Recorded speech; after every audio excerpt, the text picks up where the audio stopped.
Hey guys, welcome back to my channel. Today I'm filming my Assurance Q3 update. If you don't know what I'm talking about, I will link the playlist above. My word for the year for 2018 is assurance, and I have filmed 2 updates so far in addition to the first video where I explained why assurance is my word of the year for 2018. So the first video was January, February, and March, and then the second one was April, May, and June. And now today I'm filming July, August, and September since we are here at the tail end of September. As always, I have a list on my phone that I've been keeping over the past 3 months so that I know what I want to share with you guys about assurance and this whole journey and kind of what I've been learning.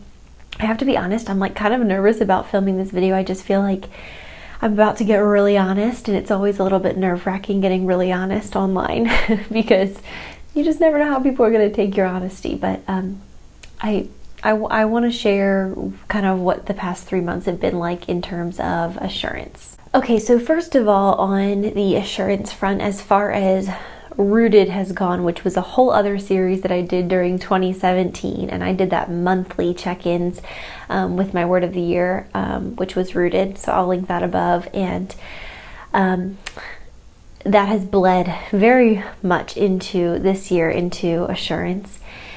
I feel like I just feel more and more at home here, which has been such a huge blessing and certainly something I'm so grateful for. It is very tied into assurance and just feeling assured that I'm where I'm supposed to be and that we are living where we're supposed to be. And I just see things unfolding in really beautiful ways here, and I'm really excited about it. And I haven't had a really bad day with regards to living here, or a meltdown or breakdown. I mean, I can't even tell you the last time that that's happened, which is so crazy because, as you know, if you followed along with Rooted, it was legit daily for a long time, and then it was at least every week that I was having full out just crying and so upset.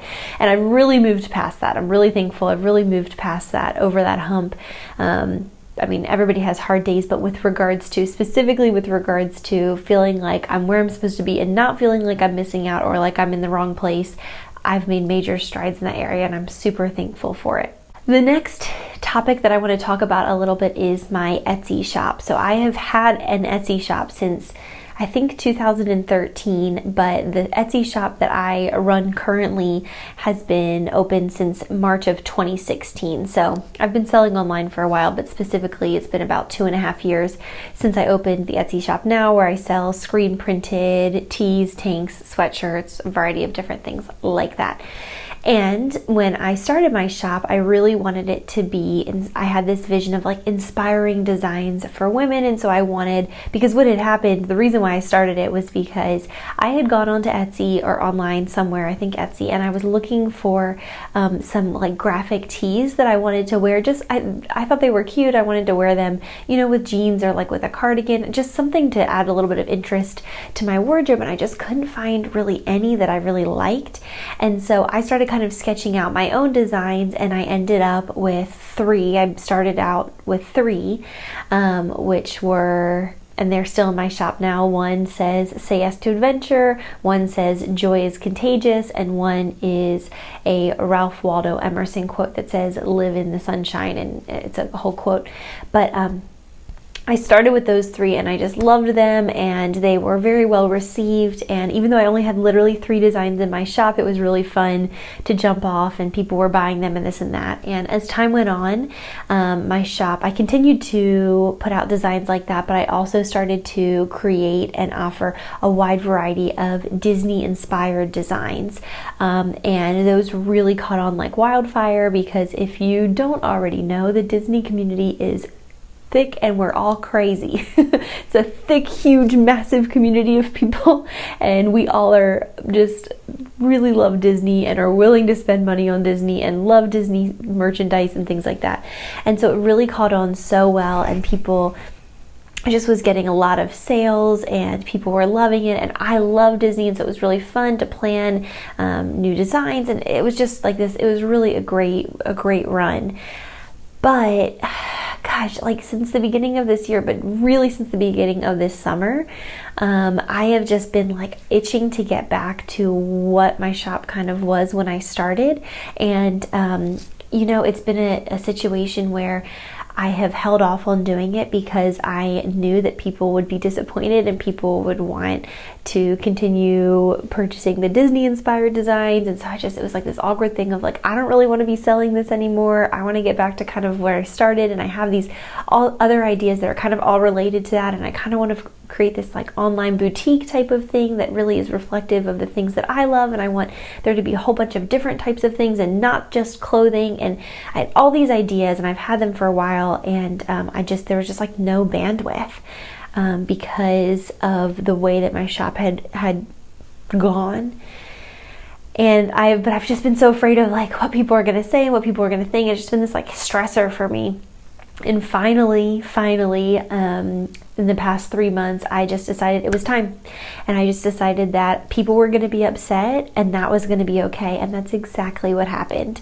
After I made the announcement that we were shifting away from doing these Disney-inspired designs and that we were getting back to really just doing these designs kind of more in line with what I originally started this shop, with the original vision of my shop, there certainly were people who, no one was hateful, but there were definitely people who were like, I'm really disappointed, I'm really sad, people who sent me messages, just a lot of different swirling thoughts and feelings surrounding that decision. But I'm okay, and that is so huge for me because I am definitely a people pleaser in recovery, and I want to make sure that everybody's happy, and I don't want to upset people. And I've just had to learn, this is my business and this is my livelihood, and I have to deal with whatever decisions I do or don't make, and I'm the one that has to live with them, and I'm the one that in 5 or 10 years has to look back and feel regret if I don't make changes that I want to make now.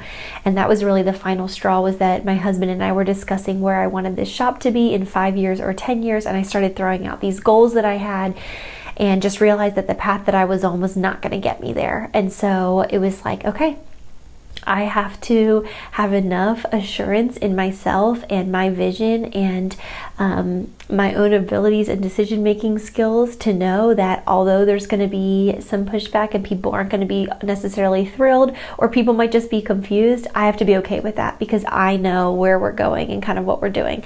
So anyway, that was a really big thing. And depending on when this video goes up, all of my Disney-inspired designs are going to be discontinued on October 1st of this year, 2018. So if you want one, now's the time. I'm doing free shipping on everything until October 1st. I'll leave a link below in case you're interested. Because I don't want anyone on October 2nd to be messaging me, but I know there are going to be people who missed out. Another thing in the work arena that I have moved forward with assurance, that's something that I've been thinking about, just like the Etsy shop, been thinking about for a long time, are cooking videos and recipe videos. I love to cook. I love to bake. I love to be in the kitchen. It is so relaxing to me. I love having music on, or an audiobook, or a YouTube video, and bare feet, and just cooking. It is like my happy place. I just love it so much. And I've wanted to do cooking videos for a long time, and I've had all these excuses and all these reasons why I haven't done it. I've thought people wouldn't like it. I've thought I wouldn't be good enough at it. It wouldn't be, my filming isn't good enough. My equipment's not good enough. And I just realized that those were all excuses. And then I really realized that it boiled down to really being worried about, once again, what people would say and think, because people are so passionate about the way that they eat, and I totally respect that, but people can get a little bit aggressive about it. I am definitely of like the you do your thing, I'll do mine school of thought, and with regards to most things in life where it's like, if neither of us are breaking the law or harming ourselves or others, like we can just do our own thing.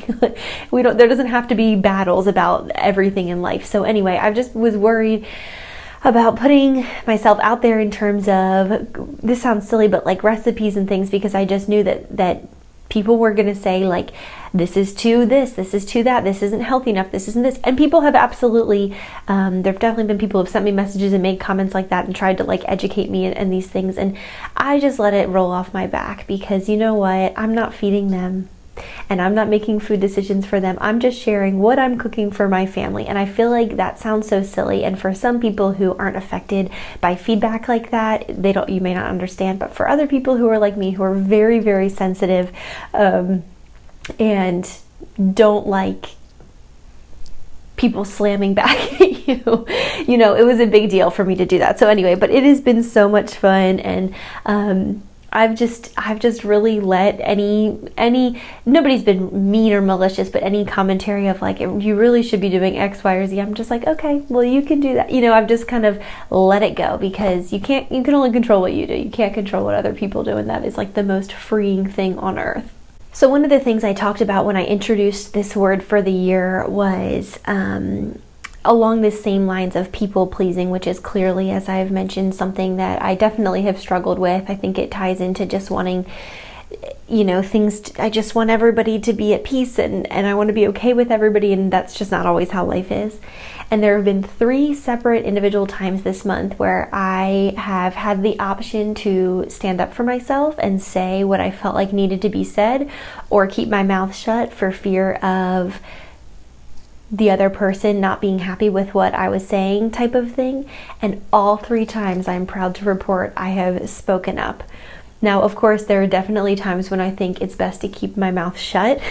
And there are definitely, I think, when you're going to speak your mind in those 3 separate instances, I really was very careful to be as kind and gracious as possible. My goal is never to just blast people and be mean or hurtful or hateful or anything like that. But I do think that there's a time to be kind but firm. And I do think there's a time to say what needs to be said and be honest. Even if the other person might not like it. And I looked at Riley the other day and I just said, I'm just not going to live my life always afraid of being the bad guy.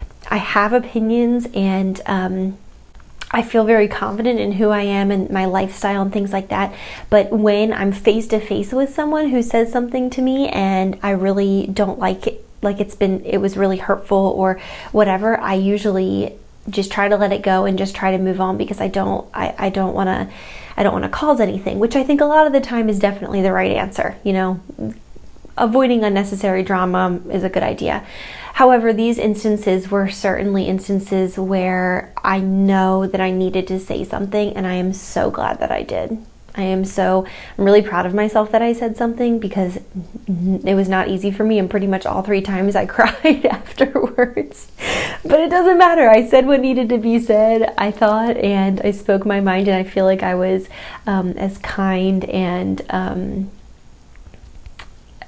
gracious as I could be. I think that sometimes things need to be put on the table, even when, I think this is a good way to sum it up. Sometimes things need to be put on the table verbally, like I need to say something and put it on the table, even when I know that that's not what the other person wants to hear.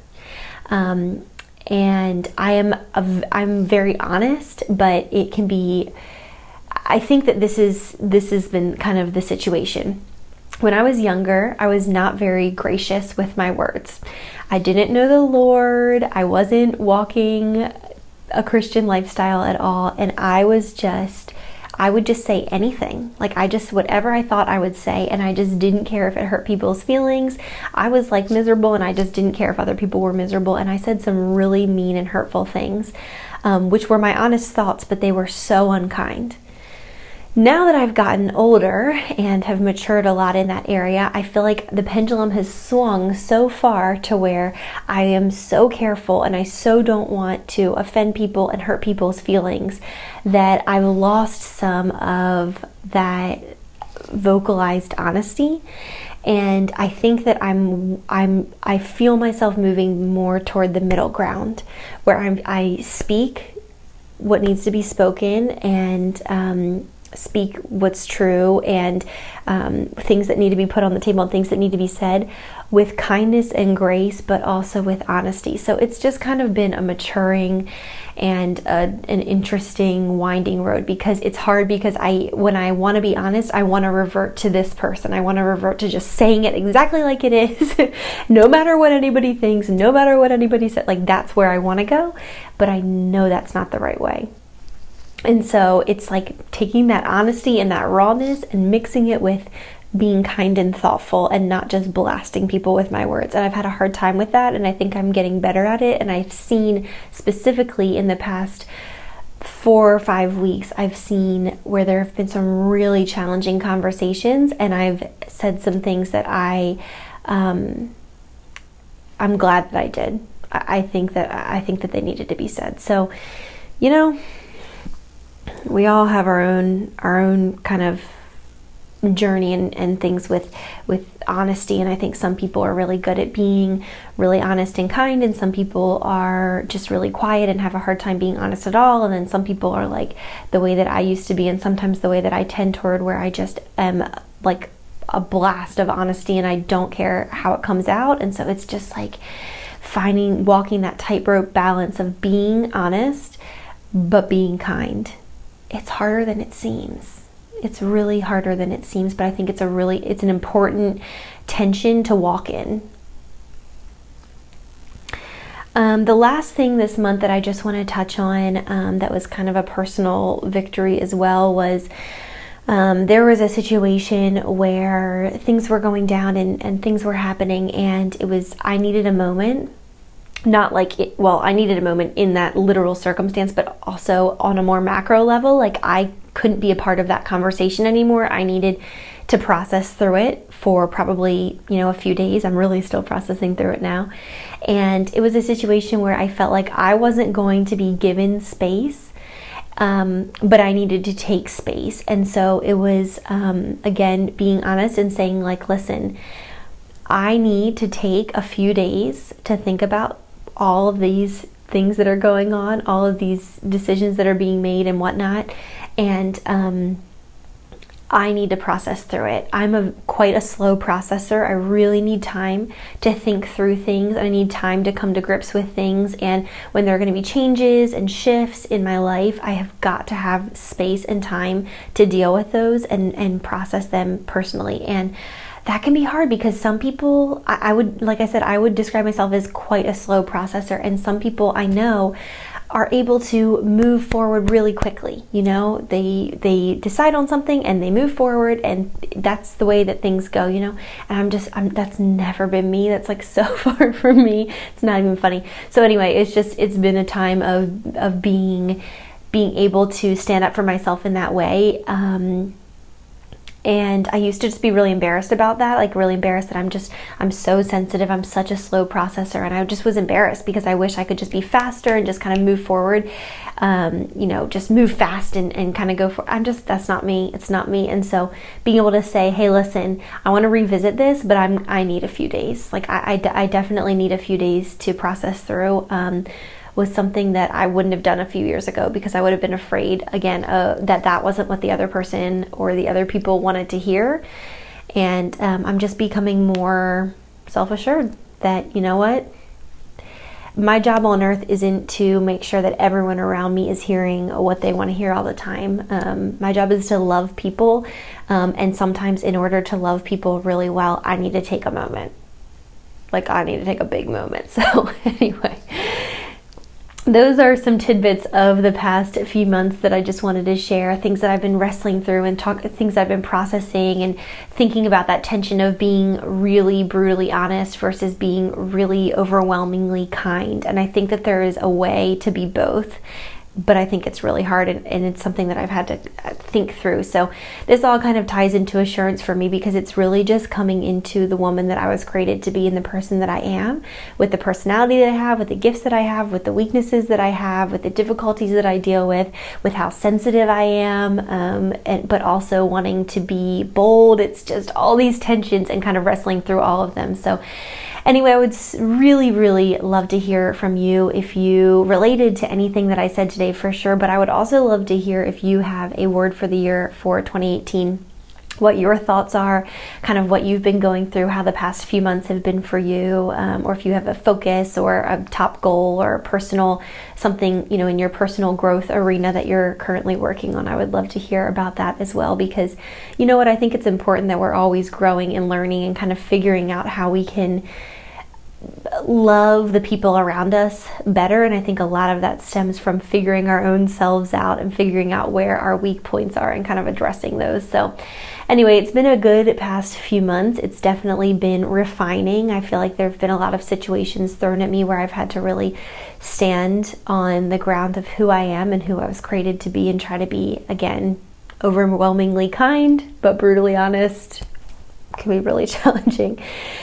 So thank you so much for following along and for watching my Assurance Q3 update. I can't believe only one more quarter and we will be done with 2018. This has been a really, really positive year for me so far. I hope it's been a positive year for you, and I hope you're doing well today. Thanks for watching. Would love to hear from you. If you want to leave me a comment, make sure to give this video a thumbs up if you enjoyed it, and I will see you guys next time. Bye.